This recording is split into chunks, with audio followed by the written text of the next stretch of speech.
একবার সূরাত ইয়াসিন তেলাওয়াত করে ঘুমাতে যায়, সকালবেলা নিষ্পাপ অবস্থায় তারে ঘুম থেকে জাগাবে কে? আল্লাহ।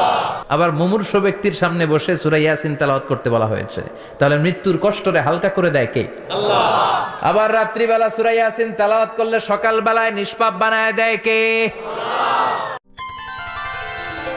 নাইস ওয়াচ, ইসলাম প্রচারে এক ধাপ এগিয়ে। তো সূরাত ইয়াসিন থেকে আজকে আমরা কথা শুনবো, ইনশাআল্লাহ। পড়েন ইনশাআল্লাহ। এই সূরার অনেক ফজিলত, ছোটবেলা থেকেই সূরা ইয়াসিনের অনেক ফজিলতের কথা আমরা শুনেছি না?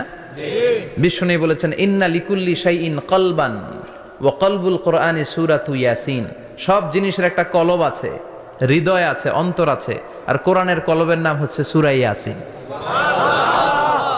বিশ্বনবী বললেন, ইন্না লিকুল্লি শাইইন কলবান, সব জিনিসের একটা কলব আছে, ওয়া ইন্না কলবাল কোরআনি সূরাতু ইয়াসিন, আর